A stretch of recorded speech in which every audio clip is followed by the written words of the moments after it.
नमस्कार दोस्तों, स्वागत है आपका आज के मुख्य समाचार में। लेकिन खबर में आगे बढ़ने से पहले अगर आप भी प्रधानमंत्री मोदी के साथ हैं और अगर आपको भी ऐसा लगता है कि मोदी है तो मुमकिन है, तो आप अभी इस वीडियो को लाइक कीजिए और इस लाल बटन को दबाकर चैनल को फ्री में सब्सक्राइब करके घंटी बजाइए। रुख करते हैं पहले खबर की तरफ। भारत की पाकिस्तान को दो टूक, कश्मीर के साथ गिलगिट बाल्टिस्तान भी भारत का हिस्सा, फौरन करे खाली। जी हां दोस्तों, एक तरफ पूरी दुनिया कोरोना वायरस के खिलाफ जंग में लगी हुई है, तो वहीं दूसरी तरफ पाकिस्तान अपने नापाक हरकतों से बाज नहीं आ रहा है। हालांकि भारत ने भी अब उसको उसी की भाषा में जवाब देने का मन बना लिया है। गिलगिट बाल्टिस्तान पर पाकिस्तान सुप्रीम कोर्ट के आदेश के बाद भारत ने कड़ा विरोध दर्ज कराया है। भारत ने पाकिस्तान के एक वरिष्ठ राजनयिक को बुलाया और इस मसले पर कड़ा बयान जारी किया। विदेश मंत्रालय ने पाकिस्तान को साफ कर दिया है कि जम्मू कश्मीर और लद्दाख का पूरा क्षेत्र, जिसमें गिलगिट बाल्टिस्तान का हिस्सा भी आता है, वह भारत का आंतरिक भाग है। भारत ने साथ ही यह भी साफ कर दिया है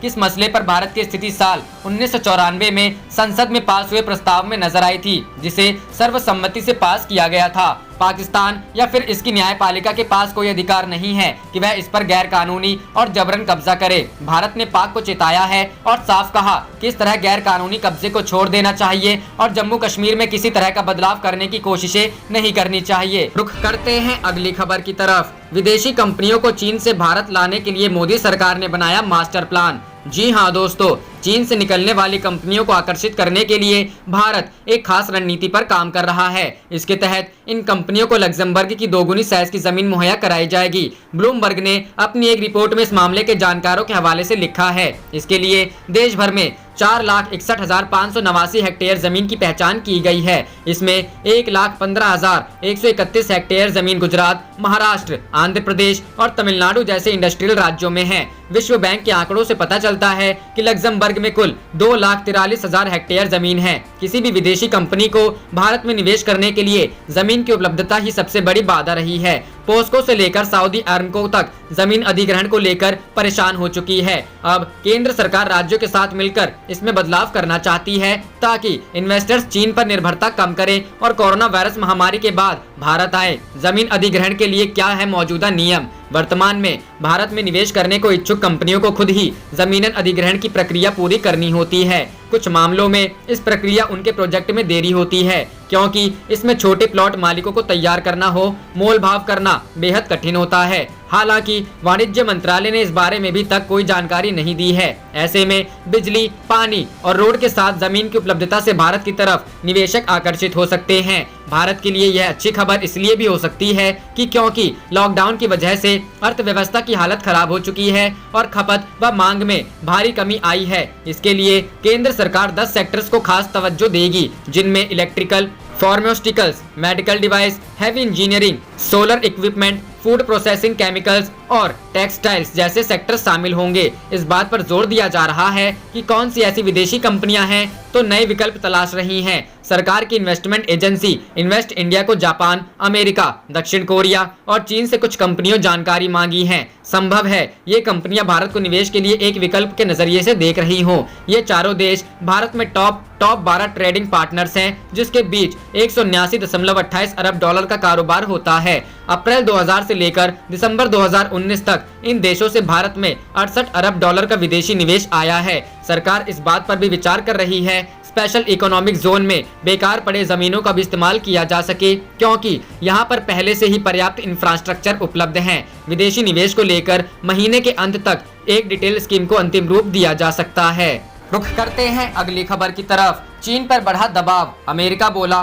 कोरोना पर जानकारी छिपाई, ब्रिटेन ने कहा मामले की तह तक जाएंगे। जी हां दोस्तों, कोरोना वायरस की जानकारी छिपाना चीन को भारी पड़ता नजर आ रहा है। विभिन्न देश उस पर गंभीर आरोप लगा रहे हैं। अमेरिका का तो यहां तक मानना है कि ऐसा उसने इसलिए किया क्योंकि वह इससे निपटने के लिए जरूरी चिकित्सकीय सामान की जमाखोरी कर सके। राष्ट्रपति डोनाल्ड ट्रंप के बाद विदेश मंत्री माइक पोम्पियो ने भी कहा है कि उनके पास इस बात के पुख्ता सबूत हैं कि यह वायरस चीन की प्रयोगशाला से फैला। वहीं ब्रिटेन का कहना है कि इस बारे में चीन को पारदर्शी रवैया अपनाने की जरूरत है। रुख करते हैं अगली खबर की तरफ। फंसे हुए लोगों की आवाजाही को लेकर गृह मंत्रालय ने राज्यों को भेजा नया नोटिफिकेशन।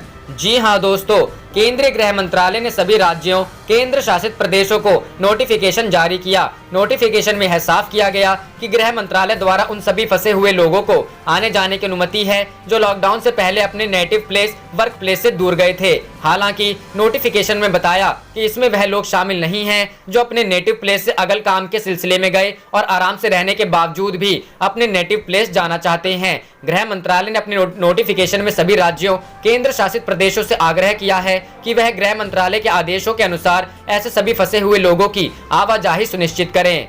रुख करते हैं अगली खबर की तरफ। योगी सरकार का फैसला, मजदूरों को लाने के लिए लगाएंगे 10,000 बसें। जी हां दोस्तों, कोरोना वायरस के मामलों के निपटारे और देखरेख के लिए उत्तर प्रदेश में सीएम योगी आदित्यनाथ ने टीम 11 बनाई है। सीएम योगी अक्सर इनके साथ बैठक कर मामलों की जानकारी लेते हैं, साथ ही आगे के फैसले भी तय करते हैं। सोमवार को एक बार फिर से इनकी बैठक हुई, जिसके बाद मुख्यमंत्री ने प्रवासी कामगार मजदूरों को सुरक्षित अपने घरों तक पहुंचाने के लिए 10,000 बसों की व्यवस्था करने की बात कही है। इतना ही नहीं, मुख्यमंत्री के निर्देश पर इन सबकी मेडिकल स्क्रीनिंग के लिए 50,000 से अधिक मेडिकल टीम भी लगाई गई है। सोमवार को गुजरात, महाराष्ट्र और कर्नाटक से 5 अलग अलग ट्रेन प्रवासी मजदूरों को लेकर उत्तर प्रदेश पहुंचेगी। इन सभी को शुरुआत में सरकार द्वारा जिलों में बनाए गए क्वारंटीन सेंटर में भर्ती कराया जाएगा, फिर उनका मेडिकल टेस्ट होगा। उसके बाद ही घर या क्वारंटीन सेंटर भेजने का फैसला लिया जाएगा। मेडिकल जांच में जो लोग स्वस्थ पाए जाएंगे उन्हें खाद्यान्न पैकेट और जरूरी सामानों के साथ होम क्वारंटीन में भेज दिया जाएगा। वहीं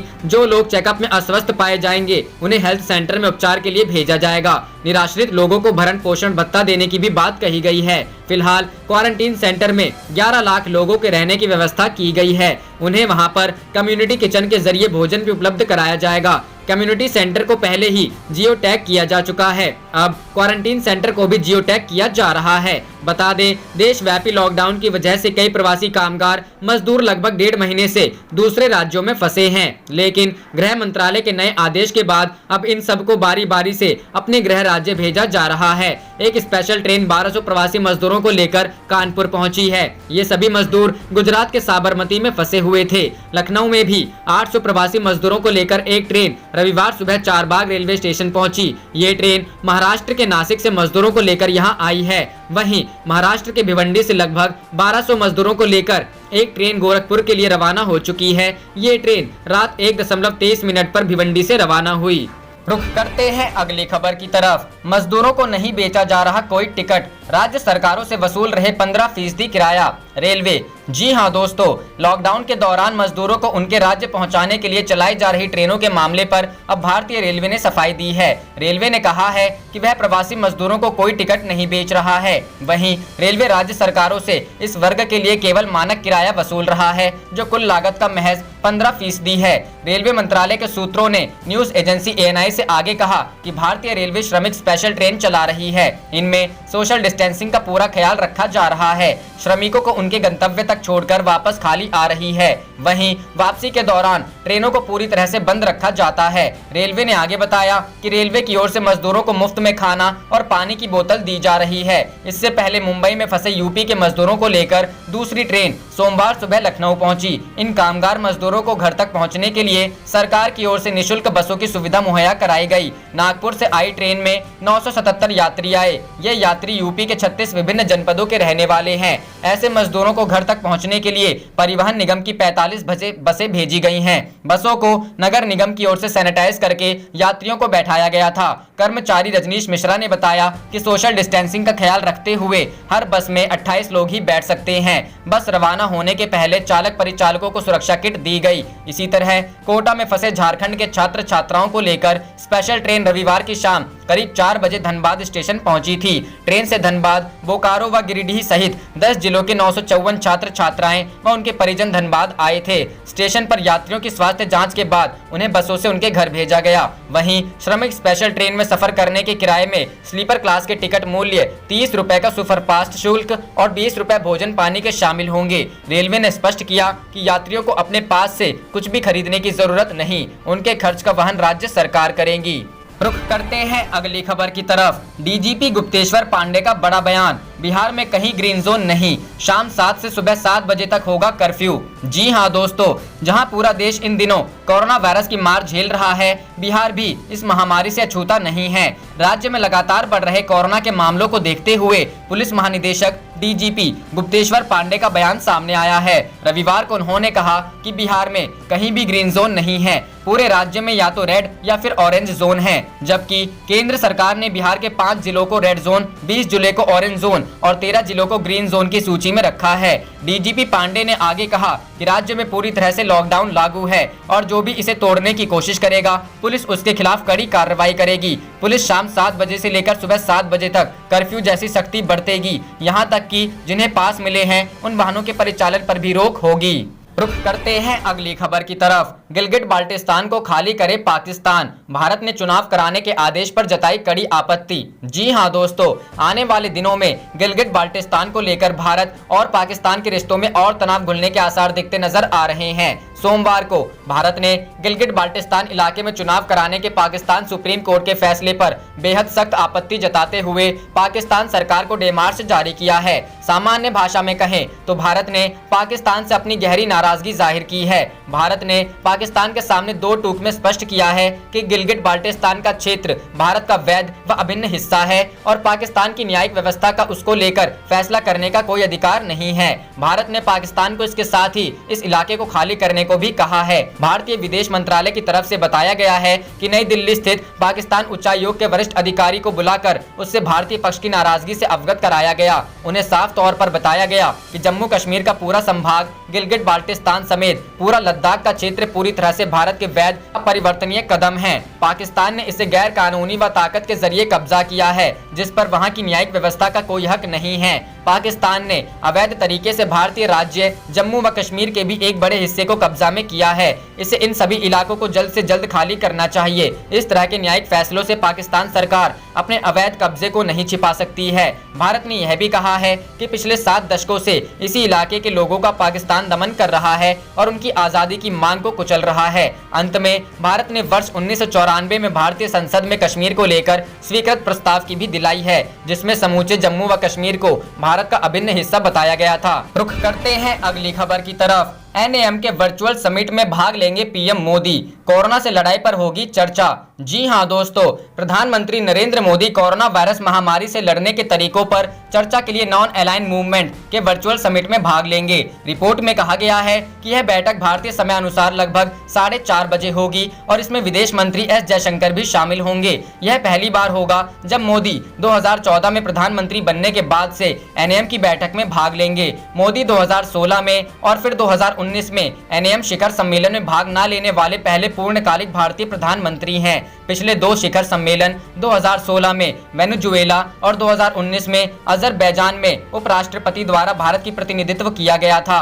मनमोहन सिंह ने 2012 में तेहरान में एनएएम की बैठक में भाग लिया था। अजरबैजान 2022 तक ग्रुपिंग का अध्यक्ष रहा और इसके अध्यक्ष इल्हाम अलीयेव के नेतृत्व में बैठक आयोजित की जा रही है। G20, ब्रिक्स और क्षेत्रीय समूह जैसे सार्क जैसे अन्य ब्लॉकों ने भी कोरोना वायरस बीमारी से निपटने के लिए समन्वित दृष्टिकोण पर चर्चा करने के लिए वीडियो कॉन्फ्रेंस आयोजित की है। कोरोना ने दुनिया भर में 3.5 मिलियन से अधिक लोगों को प्रभावित किया है।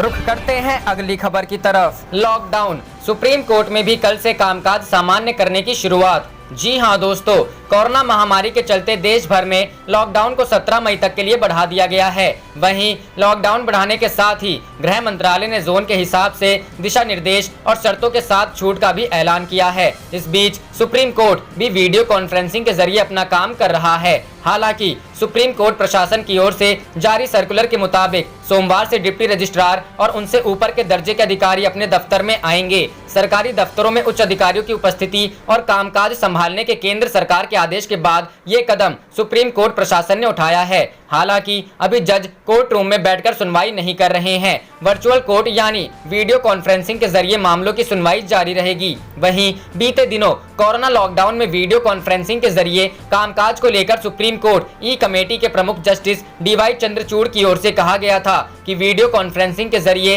अदालत का काम ठीक चल रहा है। उन्होंने कहा था कि सर्वोच्च अदालत अब इस बात पर विचार कर रही है कि डॉक्यूमेंट्स को ई फाइलिंग के जरिए फाइल किया जा सके ताकि क्लर्क को अदालत में आने की जरूरत ना पड़े। इसको लेकर ट्रायल चल रहा है। बता दें कि 25 मार्च से सरकार ने कोरोना वायरस के संक्रमण को फैलाने से रोकने के लिए देश भर में लॉकडाउन किया है। पहले लॉकडाउन की समय सीमा 14 अप्रैल तक थी, उसके बाद इसे बढ़ाकर 3 मई तक कर दिया गया था। वहीं अब केंद्र सरकार ने लॉकडाउन 3.0 करते हुए 2 हफ्तों के लिए और बढ़ा दिया है, यानी अब देशव्यापी लॉकडाउन 17 अप्रैल तक रहेगा। आप देख रहे थे आपका अपना चैनल जय हिंद जय भारत।